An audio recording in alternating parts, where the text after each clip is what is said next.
নমস্কার বন্ধুগণ, আজকের নতুন পর্বে তোমাদের সবাইকে স্বাগত জানাই। আজকে আমি তোমাদের সামনে শেয়ার করতে চলেছি একদম নিরামিষ একটা রেসিপি।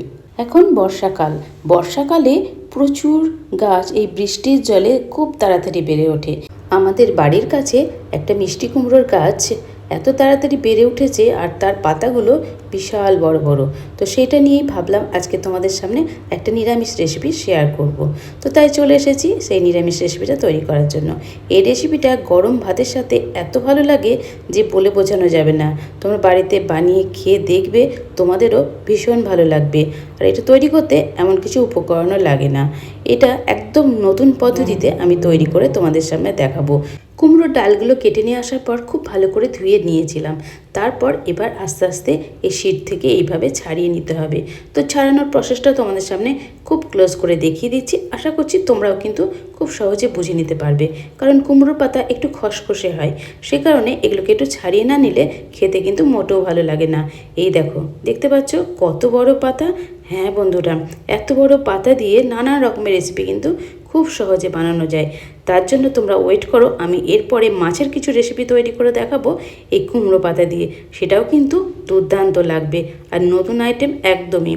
তো চলো, আমি এই পাতাগুলোর শীট থেকে এইভাবে টেনে টেনে তুলে দিচ্ছি। তো এইভাবে তুলে দিলে যে রোঁয়াগুলো আছে সেগুলো উঠে যাবে, খসখসে ভাবটাও কমে যাবে। এবারে যে ডালগুলো রয়েছে, এই যে দেখতে পাচ্ছ, এটা দিয়ে আকর্ষি আর কি, এটা দিয়ে বেয়ে বেয়ে গাছগুলো ওঠে। তো এগুলো খাওয়ার দরকার নেই, এগুলো ফেলে দিতে হয়। তাই আমি এগুলো হাতে করে এইভাবে ছাড়িয়ে ছাড়িয়ে এগুলো ফেলে দিলাম। এবারে যে ডালের যে নরম অংশটা পাতার এই গোড়া থেকে কেটে নিচ্ছি, এই অংশটাকে কিন্তু খুব ভালো করে ছাড়িয়ে নিতে হবে।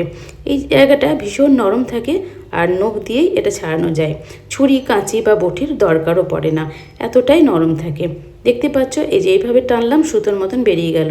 এইভাবে টেনে টেনে সুতোর মতন বেরিয়ে গেলে দেখবে এই যে ডালটা খসখসে ছিল সেটা একদম স্মুথ হয়ে যাবে আর চকচক করবে, একটুও খড়খড়ে ভাব থাকবে না। যেরকমভাবে দেখাচ্ছি ঠিক তেমনিভাবেই কিন্তু দুই সাইড দিয়ে আমি নখ দিয়ে দিয়ে এইভাবে আঁশগুলোকে তুলে ফেললাম। এগুলো একটু খড়খড়ে ছিল, এবার দেখো কতটা স্মুথ হয়ে গেছে। একদম খড়খড়ে ভাবটা একদমই নেই, একদম তেলালো হয়ে গেছে। এইভাবে সমস্ত ডালগুলো আমি এইভাবে ছাড়িয়ে নেব। তো এটা ছাড়াতে একটু সময় লাগে, তাই হাতে একটু সময় নিয়ে এই কাজটা করতে হবে, তবে কিন্তু রান্নাটা খেতে ভীষণ ভালো লাগবে। তাই প্রত্যেকটা রান্না ভালো খেতে গেলে একটু সময় দিতেই হয়। দেখতে পাচ্ছ, এটা ডান হাতেরটা কতটা খড়খড় করছে, ওই দিকটা স্মুথ হয়ে গেছে। এই দেখো, এইভাবে নখ দিয়ে ছাড়াচ্ছি। কাজটা কিন্তু খুবই ইজি, করতে কিন্তু ভীষণ মজা লাগে। তো আমি এইভাবে আস্তে আস্তে ছাড়িয়ে ফেলছি, বেশ রসালোর মতন বেরিয়ে যাচ্ছে আর স্মুথ হয়ে যাচ্ছে। সমস্ত ডালগুলোকে আমি এই প্রসেসে ছাড়িয়ে নিয়েছি। সব ডালগুলো ছাড়িয়ে নিয়ে চলে এসেছি, একদিকে পাতা রেখেছি আর একদিকে ডালগুলো রেখেছি। এবারে কাটার পালা। হ্যাঁ বন্ধুরা, কাটিংটা নিজেদের ব্যক্তিগত ব্যাপার, কারণ অনেক সময় তোমরা বড় বড় করে কাটা পছন্দ করো, অনেকে ছোট ছোট করে। তবে আজকে আমি যে রেসিপিটা তৈরি করব তাতে কিন্তু ছোট ছোট করে কাটলে আমার মনে হয় খেতে বেশি ভালো লাগবে। তাই আমি সমস্ত ডালগুলোকে এইভাবে ধরে ছোট ছোট টুকরো করে কেটে নেব। তবে বন্ধুরা, এখানে একটা টিপস তোমাদের সামনে শেয়ার করি। ডালের যে অংশগুলো নেবে সেগুলো কিন্তু কচি কচি ডালগুলো নেবে, আর যে শক্ত শক্ত ডালগুলো সেগুলো কিন্তু নেবে না, তাহলে পরে এই রেসিপিটা খেতে কিন্তু মোটেও ভালো লাগবে না। আমি যে নরম নরম কচি কচি ডালগুলো ছিল সেইগুলো কিন্তু সেম প্রসেস যেমনভাবে দেখালাম, আঁশগুলোকে তুলে একদম স্মুথ বানিয়ে নিয়েছি। তারপরে ছোটো ছোটো টুকরো করে কেটে নিলাম। এগুলোকে এবার আমি থালায় তুলে রাখছি। তো এগুলো এতটাই নরম, এগুলো এক্সট্রা সেদ্ধ করারও দরকার পড়বে না, তাই আমি ডাইরেক্ট একদম থালাতেই তুলে দিলাম। এরপরে যে পাতাগুলো রয়েছে এই পাতাগুলোকেও ছোটো ছোটো টুকরো করে কেটে নেব। বন্ধুরা, একটা টিপস তোমাদের সামনে শেয়ার করে দিচ্ছি, যে শাক যখন বাজার থেকে কিনে নিয়ে আসবে সব ফার্স্টে কিন্তু খুব ভালো করে ধুয়ে নেবে, বেছে আগে ধুয়ে নেবে, ভালো করে বেছে নেবে, পোকা টোকা আছে কিনা দেখে নেবে, তারপরে ধুয়ে ফেলবে, তারপরে কাটবে। অনেকেই মনে করো কাটার পর ধুলে সুবিধা হবে, কিন্তু কাটার পর ধুলে শাকের অর্ধেক গুণ চলেই যায়। তাই আগে ভালো করে বেছে ধুয়ে নাও, তারপরে কেটে নেবে। তাতে কিন্তু রান্না করতেও সুবিধা হয় আর সেটা কিন্তু টেস্টটা একদম পারফেক্ট থাকে। তো সমস্ত ডাল পাতা সব কেটে নেওয়া কমপ্লিট হয়ে গেছে। এখন একটা আলু আমি কেটে নিচ্ছি।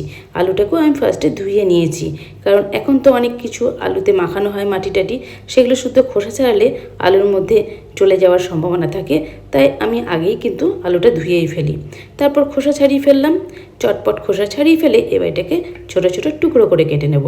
ছোটো ছোটো টুকরো করে কেটে নেব, কারণ ছোটো ছোটো টুকরো করে শাকটাকে কেটেছি, সেই জন্য আমি আলুগুলোকেও সেম ছোটো ছোটো টুকরো করেই কেটে নেব। ছোটো ছোটো টুকরো করে কেটে নেওয়ার পর এই আলুগুলোকে আমি খুব ভালো করে পরিষ্কার জলে ধুয়েও নেব, আলুর কষটা যাতে চলে যায়। তো আমি এখানে পরিমাণ মতন আলুর জন্য একটাই আলু দিলাম। তোমাদের কোয়ান্টিটিটা যদি বেশি থাকে তোমরা চাইলে বেশি আলু দিতে পারো, আবার যদি মনে করো যে আলু দেওয়ার দরকার নেই, আলু না দিয়ে করলেও কিন্তু এই রেসিপিটা খেতে ভালোই লাগবে। একটা আলু ছোটো ছোটো টুকরো করে কেটে আমি এই ঝুড়িতে তুলে নিলাম। এবারে খুব ভালো করে এটাকে পরিষ্কার করে নেব। এবার আমি চলে যাচ্ছি আর একটা প্রসেসে। এখানে আমি কিছু ছোলার ডাল আগে থেকে ভিজিয়ে রেখেছি। এই ছোলার ডালটাকে ভিজিয়ে ভালো করে ধুয়ে নিয়েছি। এখন এটাকে পেস্ট করে নেব। আর একটা জিনিস নিচ্ছি, সেটা হচ্ছে সরিষা, কালো গোটা সরিষা। এটাকে ভালো করে স্মুথ করে পেস্ট করে নেব। এবার আমি রান্নায় চলে এসেছি। গ্যাস অন করে দিয়েছি, গ্যাসের উপর কড়াই বসিয়ে দিয়েছি। আর এখানে দেখতে পাচ্ছ সমস্ত সবজি আমার একদম রেডি। এবারে কড়াইতে দিয়ে দিলাম 2 চামচ পরিমাণের সরিষার তেল। সরিষার তেলটা একটু গরম হয়ে যেতেই আমি এখানে 1/2 চামচ পরিমাণের 5 ফোড়ন দিয়ে দিলাম। আর দিয়ে দিচ্ছি একটা শুকনো লঙ্কা আর একটা তেজপাতা।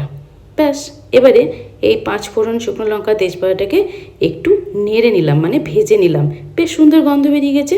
সেই সময় দিয়ে দিলাম এই আলুগুলোকে এবার একটু নেড়ে চেড়ে বেশ ভালো করে একটু লাল লাল করে ভেজে নেব। আলুগুলো ভাজতে বেশিক্ষণ সময় কিন্তু আমার লাগবে না, মিনিট খানেক সময়ের মধ্যে আলুগুলো ভেজে নেওয়া কমপ্লিট হয়ে গেছে। আর গ্যাসের ফ্লেমকে একদম মাঝে রেখে আলুটা ভেজে নিতে হবে। এবারে আমি এর শাকের যে ডালগুলো কেটে রেখেছি, কুমড়ো পাতার ডাল, এই যে কচি কচি ডালগুলোকে দিয়ে দিলাম। তারপর 2-4 বার একটু নাড়াচাড়া করে নিচ্ছি। সাথে সাথেই দিয়ে দিলাম এই পাতার টুকরোগুলো, সমস্ত কিছু এবার আমি কড়াইয়ের ভেতরে দিয়ে দিলাম। এবার 2-4 বার আস্তে আস্তে নাড়তে থাকবো। এখন গ্যাসের ফ্লেমটাকে একটু মাঝারি করে দিয়েছি। তারপর 2-4 বার নাড়তে নাড়তে দেখবে এটা অনেকটাই কোয়ান্টিটি কমে যাবে। তো কমে যাওয়ার পর 2-4 বার নেড়ে দিলাম। এরপরে আমি কিছু জিনিস অ্যাড করছি, সেটা হচ্ছে সর্ষে বাটা। এখানে বড় চামচের 1 চামচ পরিমাণে সর্ষে বাটা দিয়ে দিলাম। কুমড়ো শাকের মধ্যে সর্ষে বাটাটা দেওয়ার পর এবার 2-4 বার খুব ভালো করে নেড়ে চেড়ে দিচ্ছি। আস্তে আস্তে দেখবে শাকটা কিন্তু কমতে থাকবে। বাটি ধোয়া জলটাও এর ভেতরে দিয়ে দিলাম। তো এখন এইভাবে নাড়তে নাড়তে দেখতেই পাচ্ছ কতটা কোয়ান্টিটি ছিল, অনেকটা কিন্তু কমেও গেল। প্রত্যেকটা রান্নাতে যে আইটেমগুলো না দিলেই নয়, এবার সেই আইটেমগুলো দিতেই হবে। তাই আমি দিয়ে দিলাম 1 চামচ পরিমাণের হলুদ গুঁড়ো, আর দিয়ে দেব স্বাদ মতন নুনটা অবশ্যই বুঝে সুঝে দিতে হবে, কারণ যেহেতু এটা শাক পাতা অনেকটা কোয়ান্টিটি কিন্তু কমে যাবে। আর 1 চামচ চিনিও দিলাম। তোমরা চাইলে চিনিটাকে স্কিপও করতে পারো, কারণ আমার এই শাকটা একটু মিষ্টি মিষ্টি খেতে বেশি ভালো লাগে, তাই একটু চিনিও দিলাম। তারপরে দেখো নাড়তে নাড়তে অনেকটা কোয়ান্টিটিই কমে গেল। অল্প সামান্য একটু উষ্ণ জলও মেতে দিয়ে দিলাম। তারপরে এটাকে আবার খুব ভালো করে নেড়ে চেড়ে দিলাম। নুন, হলুদ, চিনি সেগুলো যেন সমানভাবে মিশে গেল। এবার ঢাকা দিয়ে রেখে দেবো 2-3 মিনিট। এবারে আমি 2-3 মিনিট পর ফিরে এসেছি। গ্যাসের ফ্লেমটাকে অবশ্যই কমিয়ে রেখেছিলাম। তোমরা দেখতে পাচ্ছ শাক, আলু সব কিছুই কিন্তু সেদ্ধ হয়ে এসেছে। কুমড়োর শাকটা রান্না করতে করতে আমি কুমড়ো শাকের এই ঝোল তুলে একটু ভালো করে টেস্ট করে দেখে নেব নুন মিষ্টিটা ঠিক আছে কিনা। তবে বন্ধুরা, নুন মিষ্টিটা যাতে একটু বেশি থাকে সেই পরিমাণেই কিন্তু টেস্টটা করতে হবে। এবারে আমি এর সাথে অ্যাড করে দিচ্ছি যে ছোলার ডাল বেটে রেখেছিলাম, সেই ছোলার ডালটাকে খুব ভালো করে মিহি করে পেস্ট করে নিচ্ছি।